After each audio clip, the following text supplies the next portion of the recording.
বিসমিল্লাহির রহমানির রহিম। আসসালামু আলাইকুম। কেমন আছেন আপনারা সবাই? আলহামদুলিল্লাহ, আমিও ভালো আছি। আজকে আপনাদের মাঝে আমি নিয়ে আসছি বাঁধাকপি রেসিপি। তো আজকে আমি বাঁধাকপি ভাজি করে আপনাদেরকে দেখাবো। এখানে আমি ছোট সাইজের একটি বাঁধাকপি নিয়ে নিয়েছি, ভালোভাবে কুচি করে কেটে। আর তার সাথে আমি কিছু পরিমাণ পেঁয়াজের পাতা যেটা আছে সেটা এখানে গুটি করে নিয়েছি এরকম।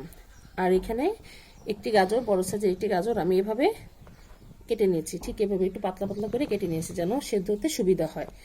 আর লাগবে এখানে পেঁয়াজ কুচি, কাঁচামরিচ এরকম ভেঙে নিয়েছি, এরকম বড় কাঁচামরিচগুলোকে ভেঙে নিয়েছি। আদা রসুন বাটা এক চা চামচ পরিমাণ, ধনিয়া পাতা আধা চামচ পরিমাণ, জিরার গুঁড়ো আধা চামচ পরিমাণ, ধনিয়ার গুঁড়ো লাগবে, হলুদের গুঁড়ো, স্বাদ মতো লবণ এবং লাল মরিচের গুঁড়ো। তাহলে চলুন আমরা রান্নায় চলে যাই। এখন আমি চুলোর এখানটা দিয়ে দিয়েছি, বিসমিল্লাহির রহমানির রহিম, জালটা জ্বালিয়ে দিচ্ছি। এখন আমি এর মধ্যে স্বাদ মতো লবণটা দিয়েছি পরিমাণ করে। আপনারা কপির অনুযায়ী পরিমাণ করে লবণটা দিয়ে নেবেন, যেহেতু এটা মিশে যাবে।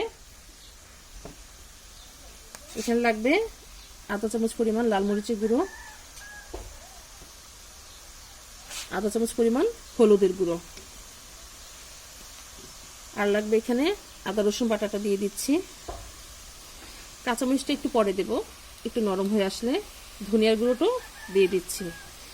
জিরা আর ধনিয়া পাতাটা আমরা সবার শেষে ব্যবহার করব। এখন আমি এটাকে ঢেকে দেব কিছু সময়ের জন্য।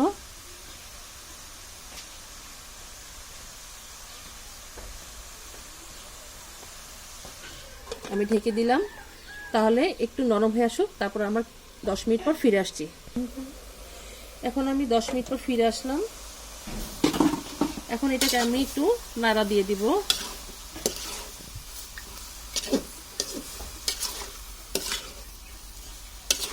এটা ভালোভাবে মিশিয়ে দিচ্ছি মশলার সাথে।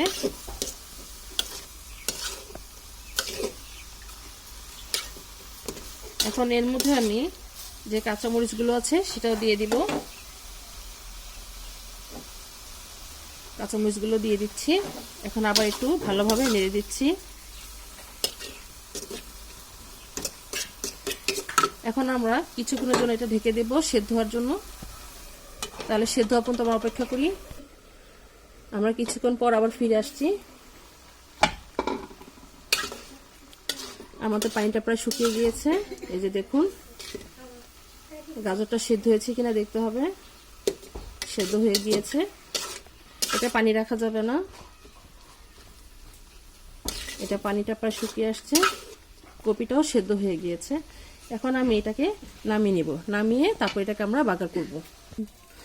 এখন আমি এখানে কিছু পরিমাণ তেল দিয়ে দিচ্ছি। তেলটা দিয়ে দিলাম। এখন আমি যে পেঁয়াজ কুচিগুলো আছে সেটা দিয়ে দিচ্ছি। বিসমিল্লাহির রহমানির রহিম। কপি যে যেভাবে রান্না করে, আমি যেভাবে রান্না করি সেভাবে আপনাদেরকে আমি তৈরি করে দেখাচ্ছি। পেঁয়াজটা একটু হালকা ব্রাউন হয়ে আসলে তারপর আমরা এর মধ্যে কপিগুলো দিয়ে দিব। এখন আমাদের পেঁয়াজটা লাল হয়ে আসছে। এখন যেটা নামিয়ে রেখেছিলাম কপিগুলো সেটার মধ্যে দিয়ে ঢেকে দেবো। বিসমিল্লাহির রহমানির রহিম।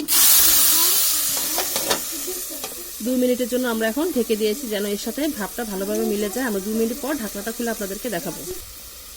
আমাদের 2 মিনিট হয়ে গিয়েছে। এখন আমরা ঢাকনাটাকে খুলতেছি। এই যে দেখুন, আপনারা এইভাবে দিয়ে 2 মিনিটের জন্য ঢেকে দেবেন, যে বার্গারের যে গ্রানটা সেটা এর সাথে মিশে যাবে। এখন আমি এর মধ্যে আমার চুলার হিটটা এখন বাড়িয়ে দেব। যে জিরা গুঁড়ো আছে সেটা দিয়ে দিব। এখন একটু ভালোভাবে নেড়ে দিচ্ছি।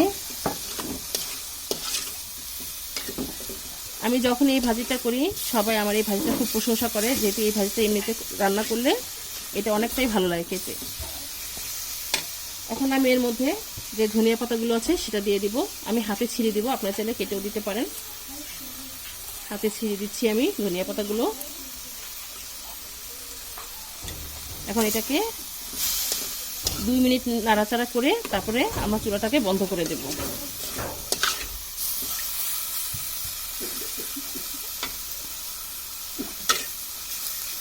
আমাদের এটা রেডি। তৈরি হয়ে গেল আমাদের মজাদার বাঁধাকপির রেসিপি। যে ভাজিটা করেছি মাশাআল্লাহ, দেখুন দেখতে কত ভালো লাগছে, এটা খেতেও ভীষণ মজা। এই ভাজিটি আপনারা সাদা রুটি, পরোটা, সাদা ভাত এগুলোর সাথে খুব জমে যায়। আপনারা এই ভাজিটি একবার হলে ট্রাই করবেন, ইনশাল্লাহ আপনাদেরটাও আর ভালো হবে।